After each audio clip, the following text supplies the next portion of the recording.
started to feel less and less intrusive and more like a mild irritation in my life. There was just one problem. This was not helping my kids. By this point, one had trotted off to middle school, while I got my youngest transferred to a slightly better elementary than the one he started out at down the road. In Minneapolis, neither me nor my boys were ever a member of any group because there honestly didn't feel a need for it. When my boys felt social, they'd just go outside and hook up with children in our neighborhood.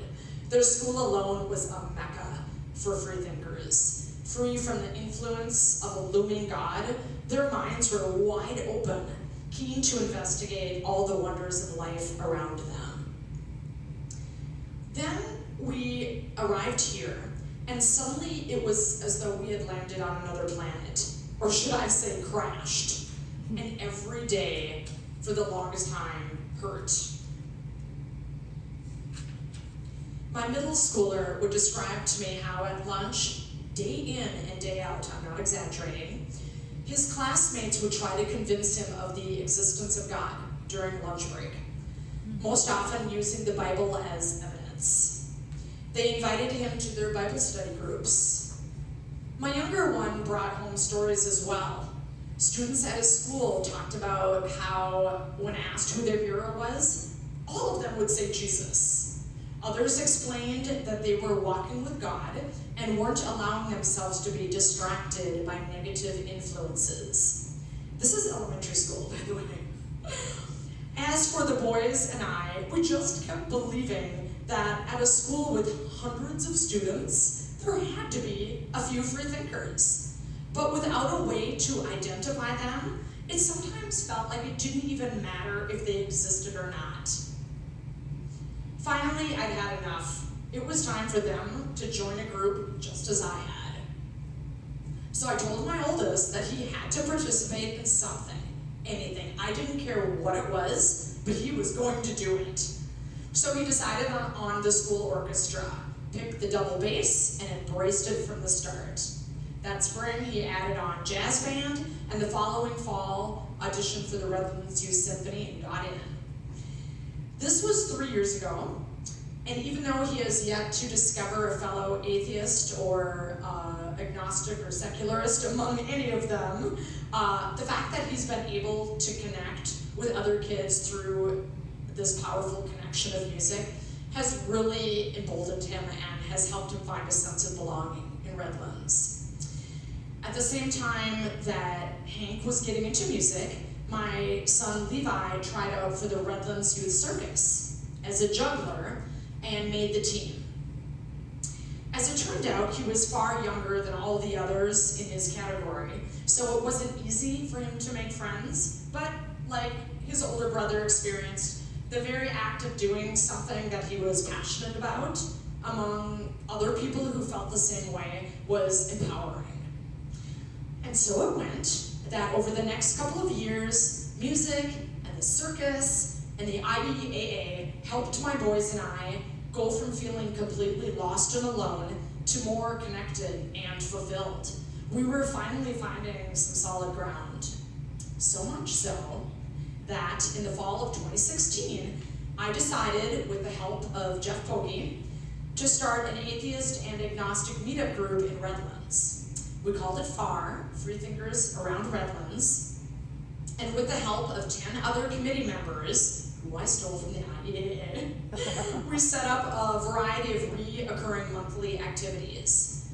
For me, what was critical was that every single one of them be open to families, to members' families. I wanted our free-thinking children to benefit from their local non-theist community as much as I was. So my kids accompanied me on FAR hikes, FAR dinners, FAR community service activities like the Helping Hands Community Garden. Hank started working the Market Night Atheist booth. For a while, FAR posted an event called the BFG, Beer, Family, and Games, at the local brewery. We've bowled with other FAR members and their families. They also attended a series I called Leaving My Religion. in which members who grew up believing in God share their waking up stories. As individuals who have never believed, it's important to me that my sons understand how difficult the journey from drinking the Kool-Aid to reality can be. As someone who's also made the crossover, I'm always saying to them things like, you are so lucky that you have never spent a day in your life worrying about burning in hell, like I did as a child. They know that when I was a kid, growing up Catholic, I believed the devil was just under the floor, and that he could pop up and grab me if he wanted to. But ironically, my conception of heaven and purgatory wasn't much brighter. Because purgatory for Catholics is described in very vague terms as a temporary waiting place. And so my young imagination was forced to fill in the rest. And so what I pictured was this long, dark tunnel, hundreds of miles long, in which dead people, just like me, not so bad that they were sentenced to hell, but not yet pure enough to go to heaven, just sat, slumped against this wall, naked, hoping that today would be the day they would finally get called into heaven. It struck me as beyond boring, and that boring scared me. The uncertainty of not knowing if I was going to be waiting in the hall, so to speak, for 10 months or 10,000 years felt like a kind of a torture. But then I would stress out thinking about heaven. What does one do when they've reached the pinnacle? No one knows because it's not achievable here on earth. Just like purgatory, I fretted about ending up bored in paradise too. The thought of having nothing to do once I found and caught up with all my dead friends and family terrified me. It's that same panicky feeling you get when you're trapped. It's horrifying. I dwelled on the quandary of no escape, of no other option but hell, which I could only be confined to if I purposely pissed off God. So I resigned myself to heaven as the better of the two evils. Despite being aware of my own Christian conservative roots, in other words, that I was once the spitting image of the overwhelming number of religious enthusiasts at their school, Hank and Levi still struggle with the urge to feel frustrated in the face of so many religious enthusiasts at their school. When a classmate does not believe in global warming, or that the universe is almost 14 billion years old, when they don't subscribe to the Big Bang Theory, but instead think that God created everything in his image, when they reject evolution and insist that humans have only been around for 7,000 years, instead of first evolving in Africa about 2 million years ago, it agitates them. Their impulse is to dismiss these kids as being intellectually inferior and unsophisticated. Even though they're better, more compassionate selves, no, it isn't right, and it isn't helpful to be condescending. And so I am compelled to remind them of my own childhood experiences some more. These kids that you get annoyed with, I tell them, are no different than me when I was that age. I was a product of my environment, and so are they. When I was their age, I didn't even know there was such a thing as people who did not believe in God. I did not know the word atheist until I left home and went to college. And also, just like me, I told my boys, some of these kids will leave home when they graduate.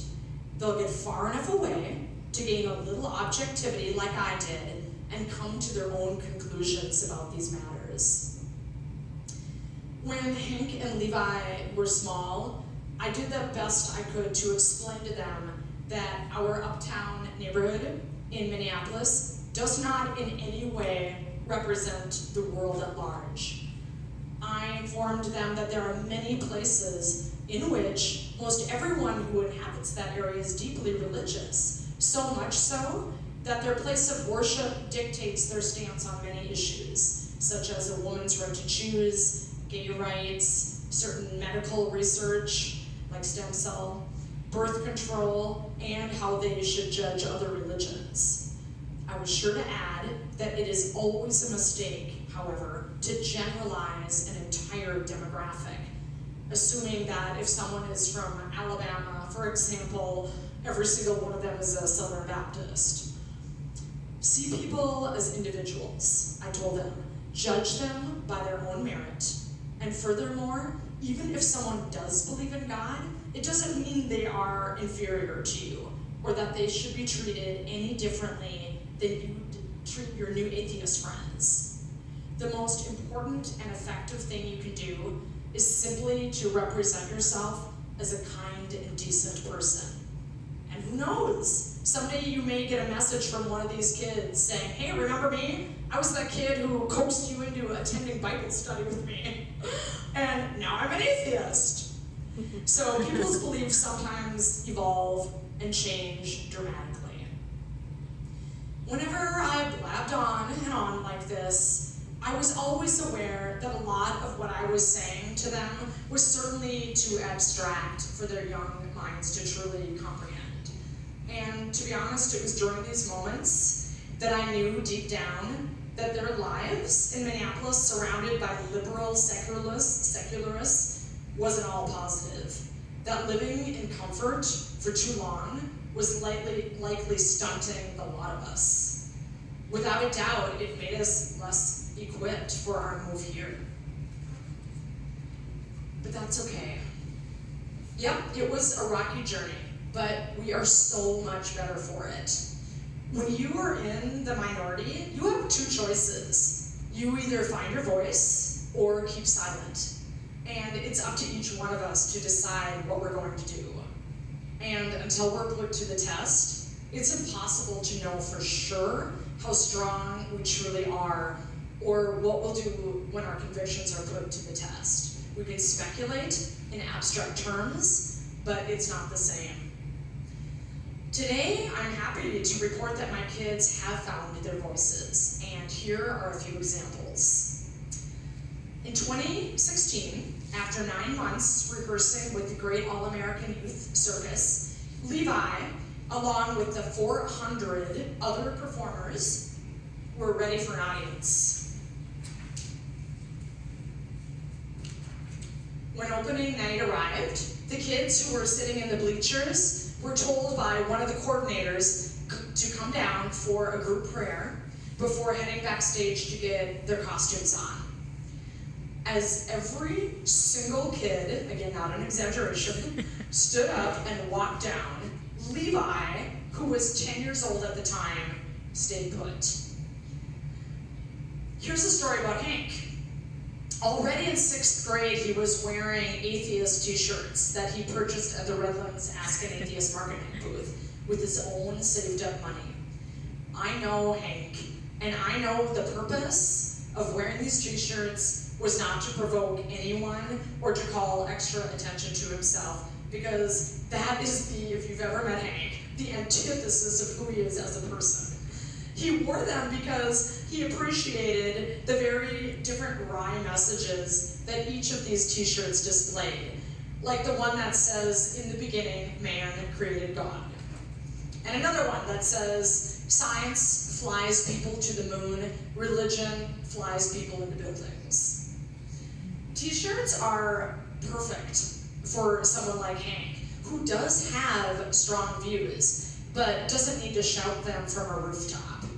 They really can be a brilliant way of fairly unobtrusively telling people something pretty fundamental about yourself.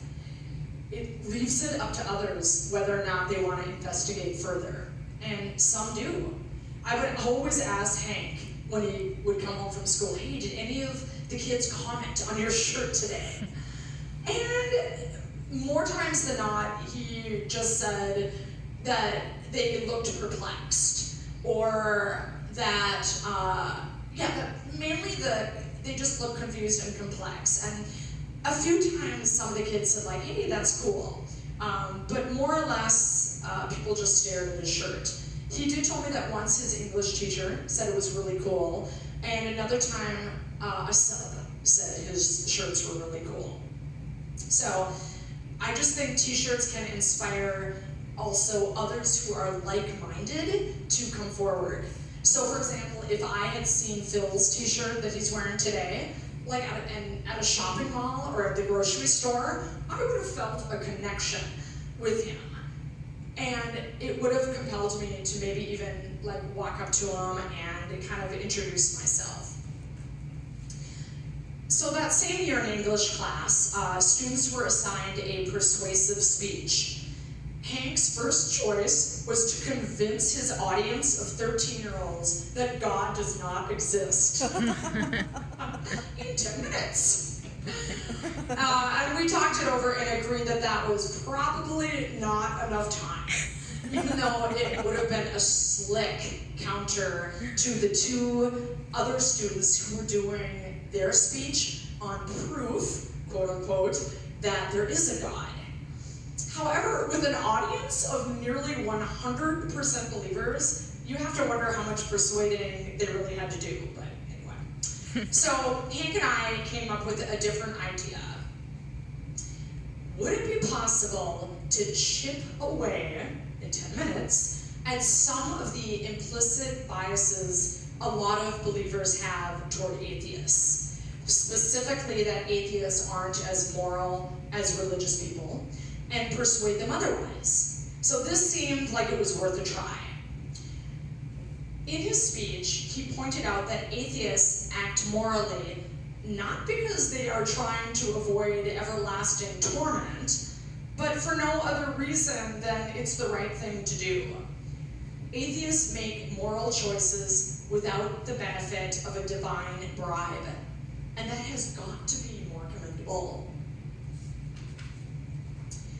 Through his research, Hank discovered what didn't really surprise either one of us, which is that when the values of atheists and secular people have been compared to those who are religious, atheists and secularists are significantly less nationalistic and prejudiced, less anti-Semitic, less racist, less dogmatic, less ethnocentric and closed-minded and authoritarian. In addition, atheists and secularists support gender equality in larger numbers than religious people, and insofar as acceptance of homosexuality and support gay rights, atheists and secularists stand out. And finally, atheists and secular people are far less supportive of war and torture, all of which reveals that we have very clear and pronounced values and beliefs concerning moral, political, and social issues. So Hank, of course, included all of this information in his speech. When he came home that day, I asked how it went and if any students had any questions. Do you think they did? No, they didn't. Not one person asked a question. No one did, he said. To which I responded, it doesn't mean you did not give them pause. I told them that if I'd heard that speech when I was a 7th grader, I also would have been incapable of responding. The idea that a non-believer could be a decent person would have been so novel to me. I would not have been able to process it fully right there on the spot.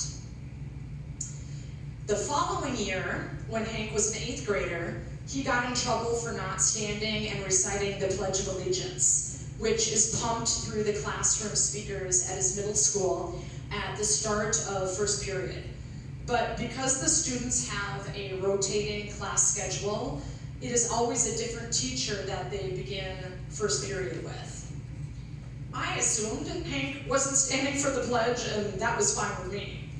But then one day, he came home from school rather distraught. He informed me that during the pledge that morning, his science teacher, of all teachers, instructed him to stand. She literally did a hand movement like this, okay? She was doing this. And when he would not, She told him that it was disrespectful and that he would consequently be docked points. Initially, Hank was afraid of causing a ruckus because he was worried about the repercussions. But I assured him that the law was entirely on our side, and that it was vital that this teacher be reminded of that.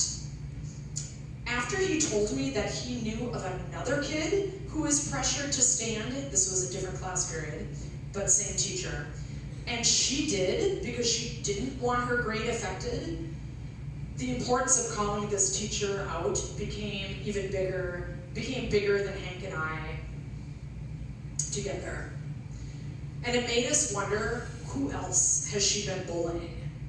So, after consulting with some FAR and IEAA members, Reb, and Jonathan, and Jeff, Phil, Eric, the consensus was that I should take this matter straight to the principal, and so I did. The following guidelines are clear, I wrote. Schools cannot require students to recite the pledge or stand for the pledge, including standing silently while other students recite the pledge. Number 2, students cannot be required to leave the room while other students recite the pledge, obtain parental approval to be exempt from reciting the pledge, or neither do they have to explain or justify themselves if they choose not to recite it. Whether or not Miss Smith, which is not her real name, personally feels that my child not standing and reciting the Pledge of Allegiance constitutes an act of insubordination is irrelevant. Her independent opinion does not, nor should not, carry any authority in this matter. The court holds that forcing students to stand for the pledge constitutes compelled speech and violates the First Amendment. I went on. If schools have any responsibility regarding the pledge, they should inform students that they have the right not to participate.